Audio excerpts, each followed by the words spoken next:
Jõudmaks välja selle 25-aastase juubeli konteksti tuleks alustada natuke kaugemalt äkki. Sellest, et tänavu me tähistame midagi väga olulist inimühiskonna jaoks, umbes suurusjärgus 100 000. aasta juubelit, ajast, kui inimene hakkas rääkima, hakkas kõnelema, hakkas ennast väljendama niimoodi, et see oli mõistetav ja suutis seda põlvest põlvega edasi anda.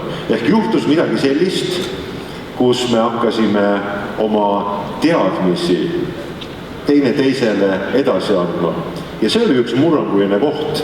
Ja kogu selle aja jooksul on kõige olulisemaks olnud see, et me oleme jaganud teadmisi teineteisega, järgmise põlvega ja see ongi muutnud meid natukene erinevaks võib-olla sellest, mis on praegu hetkel sipelgate saastus meie kontekstis või mõnede muude ahviliste tulevik meie perspektiivist vaadatuna.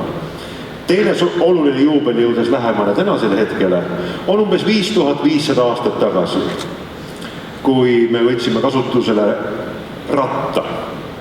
Teadmata midagi mehaanikast, teadmata midagi füüsikast, hõõrdeteguritest, me võtsime ta kasutusele sellepärast, et ta oli kasulik.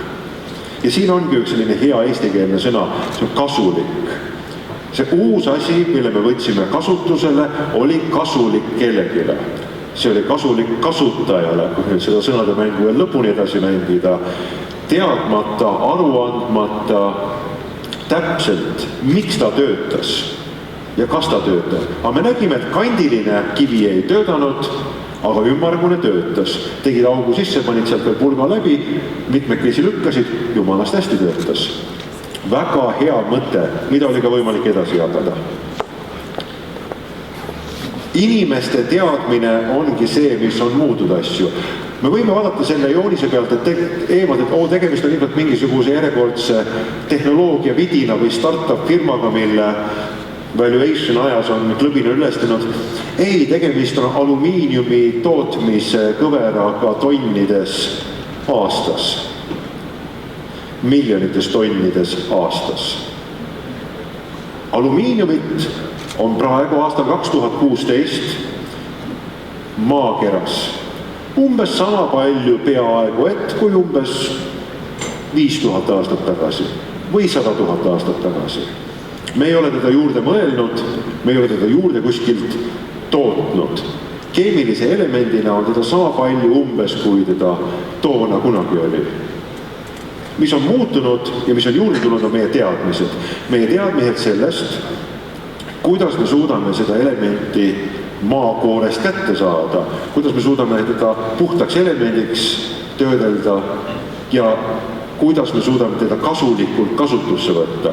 Need on need muutused, mis on toimunud ja me ei pööra enam praegu hetkel sellele nii väga tähelepanugi, kuigi ka alumiiniumi tööstuses toimuvad iga aasta uuendused, uusi teadmisi lisandub juurde, uusi kasutusvaldkondi tuleb juurde ja kõik see muudabki inimühiskonda meie ümber.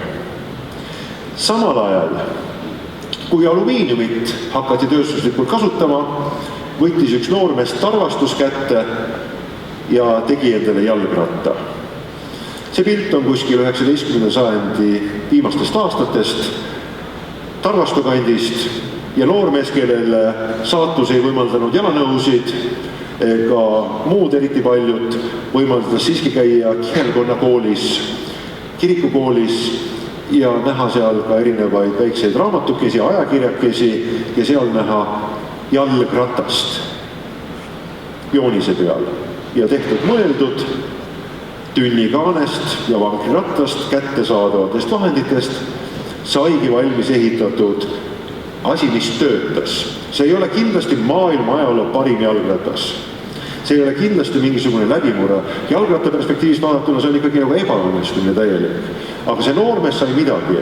Ta sai kõigepealt ühe kogemuse, mis tähendab üks idee ellu viia. Üks mõte teoks teha. Ja teha niimoodi, et teda isegi oli võimalik kasutada. Alla mäkke sõites oli väga hästi teda võimalik kasutada või kui keegi tagant lükkas, oli ka väga hea kasutada. Ja kokkuvõttes tema on tegelikult olnud minu jaoks ka paljud Eesti edukate ettevõtjate, päris ausalt nagu selline eduka ettevõtja prototüüp. Võtta kätte üks idee päriselt kättesaadavate olemasolevate vahenditega ära teha ja seda kasu ka ise näha. Võib-olla selle kogemusest õppides ka veel midagi järgmiseks veel paremat püüda teha. Samal ajal mujal maailmas, kui tema tegi jalgratast, oli valge meessoost kõrgema klassi hobiks saanud leidurlus. See oli üks imelisemaid ja huvitavaid aegu inimkonna ajaloos, kui esimest korda oli selline katsetuspõhine leidurlus muutunud sellise härrasrahva, mitte aadelkonna, aga sellise enesest lugupidava härrasrahva, just meeshärrasrahva ajaviite ja hobitegevuseks. Ja mida kõike nad patenteerisid. See on üks inimkonna huvitavaid ajaloohetki, kuid samas selle kõrval on eriti huvitav vaadata, kui palju tänapäevani kasulikke ideid, leiutusi on meieni jõudnud ja mis tähendab see, kui sul on materjali, mille hulgast valida. Kui sul on miljon ideed, siis nende hulgast mõned on sellised, mis ongi murrangulised. Nüüd aga jõuame meie jubilari juurde. Eesti Vabariik ja Fujitsu.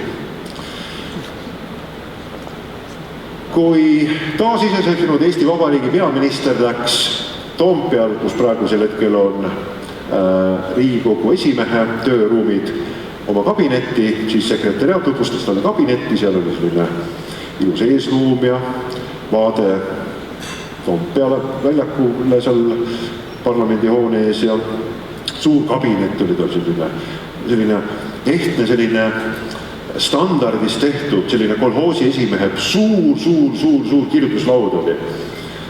Ja siis oli veel nõupidamiste laud, aga selle kirjutuslaua peal oli 6 telefoni peaministril. Ja üks oli siis selline telefon ja peaminister ütles, et sinus vaade ja kõike puha. Ja siis kui hakati rääkima, et mis telefoni need on, siis sekretär ütles, et me ei tea, need olid siin, kui me tulime. Aga kuhu need ühendatud on? No, kohe uurime järgi, aga kui see punane telefon hakkab helisema, millel nagu isegi seda valijat peal ei ole, kes siis helistab? Me ei tea, aga võtke vastu, siis me saame teada, et kes helistab. Selline oli tegelikkus, reaalsus Eestis pärast seda, kui me taas tulime võimule. Kui me saime taas riigi enda kätte. Kõik see oli üksteise otsa joonistatud. Ja me teame küll, oli üks Endel oli ja üks Jaanus oli, kes enam-vähem oskasid kaablikaebusid mööda ringi käia ja enam-vähem kokku ühendada mõningaid asju.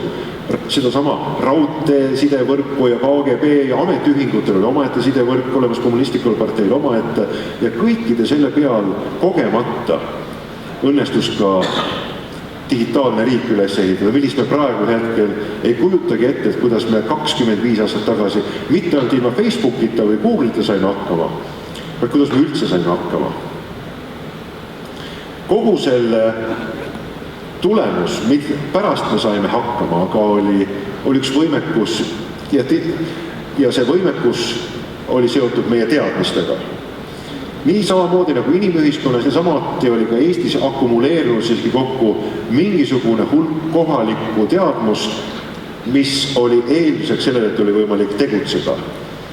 Ja samamoodi nagu teadmus on see, mis annab meil võimaluse ja eelduse tegutsemiseks, on innovatsioon just see, kui sa praktiseerid oma teadmise kasutamist. Ja see on hea tegevus, see on endorfiini tootev tegevus. See väikene noormees seal tarvastus ei tea midagi endorfiinist ega sellest, mis toimub tema biokeemias, kui ta saab päriselt oma kätega tehtud ratta valmis ja oma idee ellu viidud. Aga see on hea tunne. See on biokeemia, mis paneb meid veel rohkem ja veel paremat püüdma. Ja siis korraga jõuavad kohale arvutid. Henrik viitas siin juba selliste Black Mirrori ja muude selliste pooldystoopiliste tulevikupildide juurde. Ja just siis, kui mehed on jõudnud rahulikult ja naisterahvad ka ühte laohoonesse selleks, et oma rahulikku mõnusat tööpäeva veeta ja tööpäevad ilusti rahulikult ametiühingut kena ja juhtiva kontrolli all kuskil Lääne-Euroopa heaoluriigis pensioni poole liita, jõudsid kohale robotid.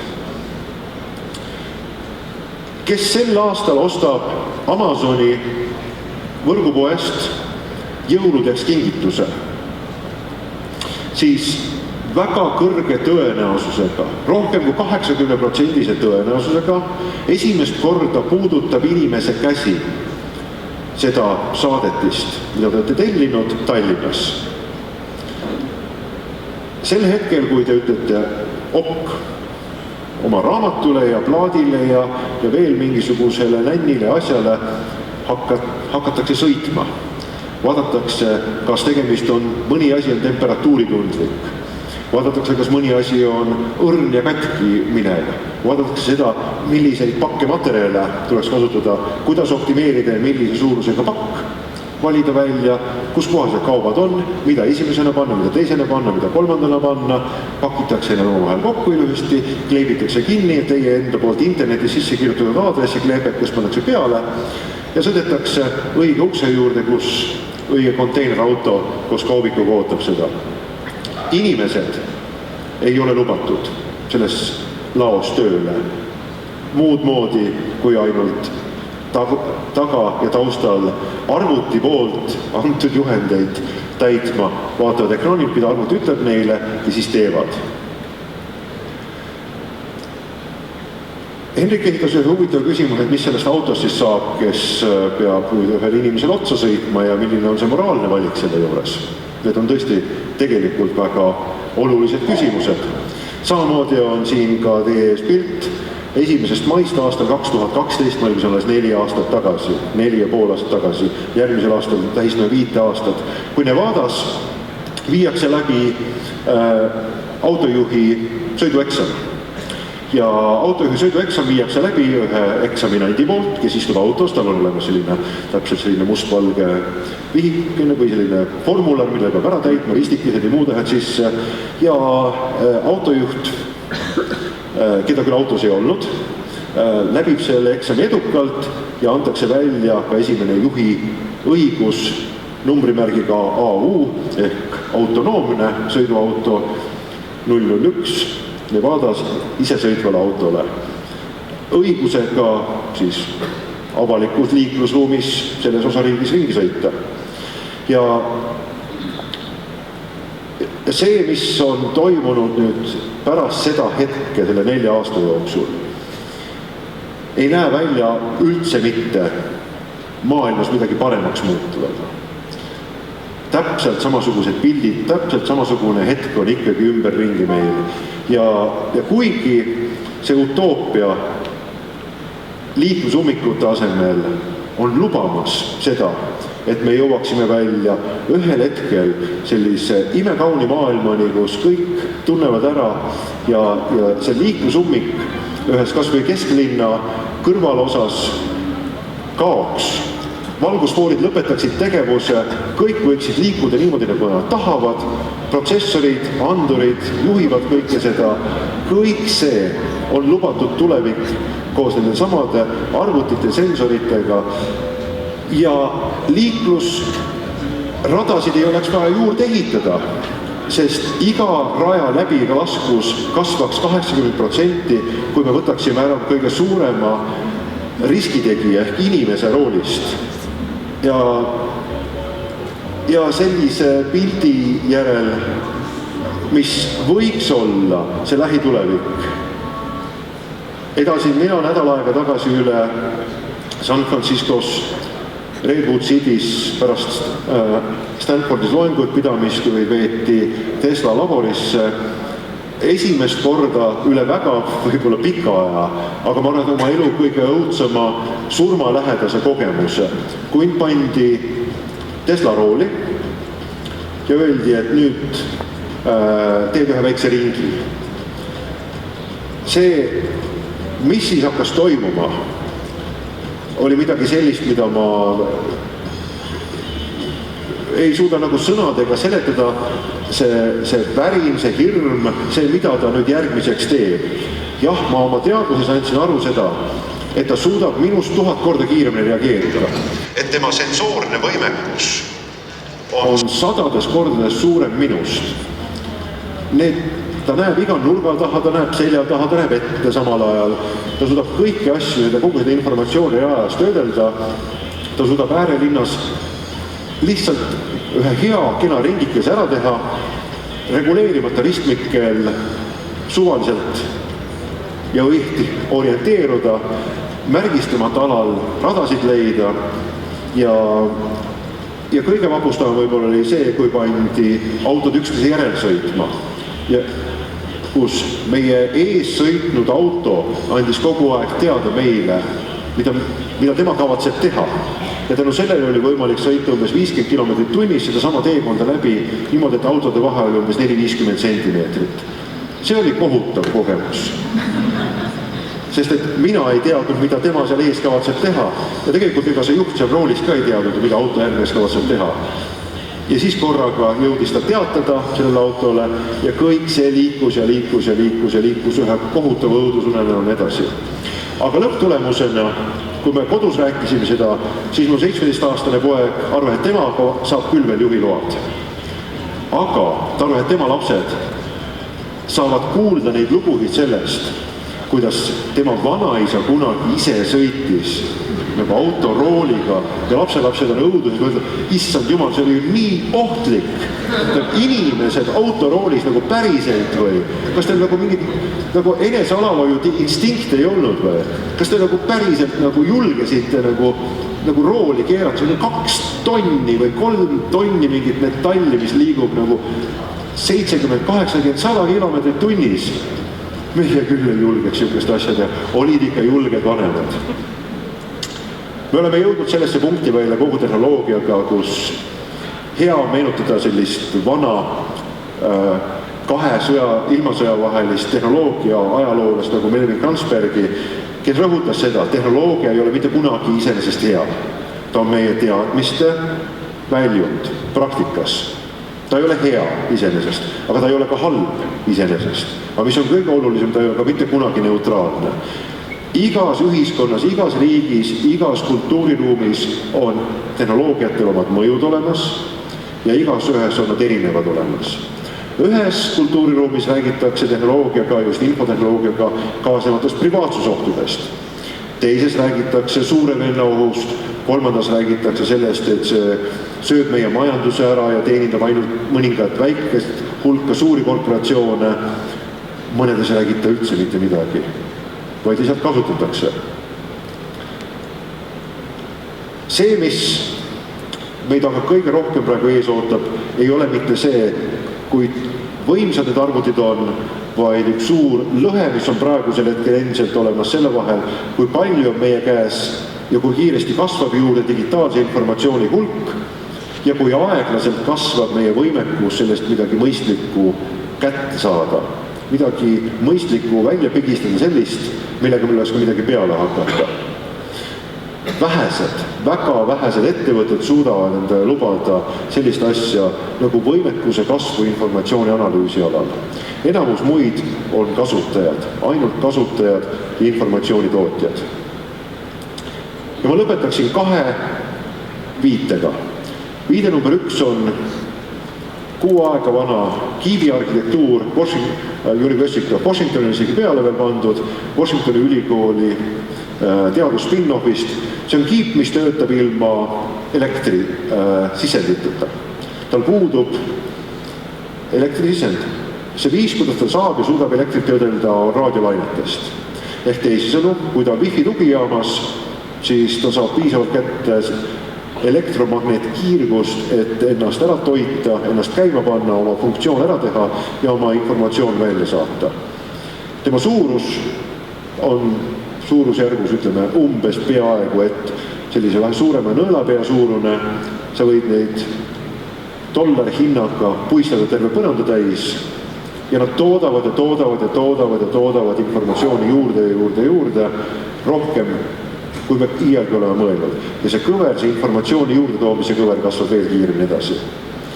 Ja teine kiip on see, mille üle mul on tegelikult mõneti nagu hea meel, mis peaks nagu tulema ja tooma meie juurde selle mõtestatuse. Synops on tema nimi, ta suudab peopesa peal poole kilo kaaluna 10 vatti energiat tarbides samaaegselt emuleerida 4 miljardit inimaju neuron paralleelset töötlust. Ehk 10 korda võimsam kui inimaju. Inimaju ise võtab kuskil 20-25 vatti praegusel hetkel, kui me nüüd sööme ja seedime. Ja see on paraku see järgmine hetk, mida me kas usume, loodame või kardame, kus infot tuleb pidevalt juurde, selleks, et infot pidevalt juurde tulevat infot töödelda paremini, on meil vaja tarku arvuteid ja siis, kui meil on targad arvuteid, siis meil tekib lõpuks see väga õige küsimus, miks meil üldse vaja on. Juba praegusel hetkel on Arthur Clarke'i kuulsa ulmekirjaniku reegel number 3, iga vähekenegi arenenud tehnoloogia on eristamatu mustkunstist tõeks saanud. Me kasutame igapäevaselt tehnoloogiat, millest me üha vähem ja vähem mõistame, saame aru ja ainus, mis meid siin võib aidata, on veel rohkem omavahel teadmiste jagamine ja loota selle peale, et see väärtus, mis meil on alles, mis aitab meid edasi viia, on meie visioon ja nägemus. Aitäh teile ja imekaunist juubelipidu kõigile! Aitäh!